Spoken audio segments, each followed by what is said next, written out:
السلام عليكم ورحمة الله وبركاته. الحمد لله رب العالمين والصلاة والسلام على رسول الله صلى الله عليه وسلم. Tunamshukuru Allah subhanahu wa ta'ala kwa kutujalia neema ya kuingiliwa na masiku 10 bora zaidi duniani. Masiku haya ni yale ambayo kwamba Mtume sallallahu alaihi wasallam ametueleza ndani ya hadith ambayo kwamba imepokewa na Ibn Abbas, ma min ayamin al-amalu salihu fihinna ahabbu ila Allah min hadhihi al-ayyam.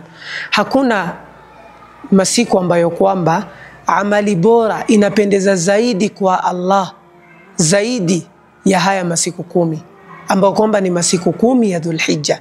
Na masahaba wakamuuliza mpaka Mtume sallallahu alaihi wasallam, hata jihad fi sabilillah na zile fadhila ambazo kwamba tunajua nazo jihad nje ya haya masiku, mtu ambaye kwamba akafanya amal ndani ya haya masiku inaweza kuwa kwamba imependeza kwa Allah zaidi? Mtume sallallahu alaihi wasallam akasema naam, hata jihad fi sabilillah ambao kwamba ilifanywa nje ya haya masiku pamoja na fadhila zake, amali ambayo kwamba imefanywa ndani ya haya masiku itapendeza kuliko jihad fi sabilillah nje ya haya masiku, isipokuwa mtu ambaye kwamba nje ya haya masiku 10 alienda jihad fi sabilillah na nafsi yake na mali yake, falam yarji' min dhalika bishay, na hakurudi na lolote katika hayo ambayo kwamba alienda nao, akaenda akauliwa na mali yake ikachukuliwa kwa ajili ya Allah. Ndo mtu ambaye kwamba anaweza fikia na kumkaribia mtu ambaye kwamba amefanya amal ndani ya haya masiku 10 na amali yake kupendeza kwa Allah subhanahu wa ta'ala.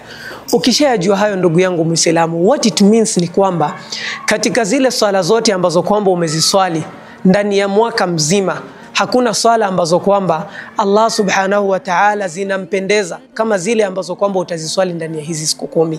Katika qiraatul Qur'an, mashaallah umefanya bidii ukasoma Qur'an katika masiku mengine hadi Ramadhan, lakini kama ukijua kuna wakati qiraa yako ya Qur'an, kusoma kwako kwa Qur'an kumependeza zaidi kwa Allah zaidi ya ile ambayo kwamba utafanya ndani ya haya masiku 10, iwe ni adhkar, iwe ni saum, iwe ni sadaqa ambayo kwamba utatoa, jua kwamba Allah subhanahu wa ta'ala amali yoyote iliyofanywa ndani ya haya masiku 10 inampendeza yeye zaidi ya amali ambayo kwamba iliyofanywa nje.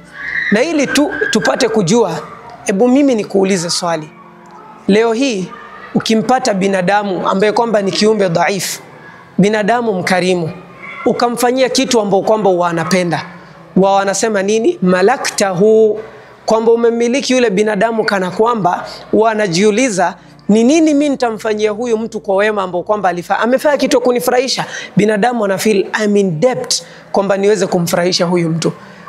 Fama dhannukum bi rabbil alamin walillahi almathalul a'la.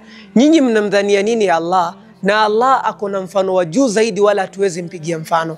Wallahi lau kama utaenda kwa Allah na amala ambao kwamba anaipenda zaidi Mwenyezi Mungu Subhanahu wa Ta'ala, yeye pia ni lazima atakukujia na jambo ambalo kwamba unalipenda wewe zaidi, kwa sababu kawaida ya Allah ni kwamba ukijikaribisha kwake, ukienda kwa Mwenyezi Mungu amejiita shakur, ni mwenye kushukuru.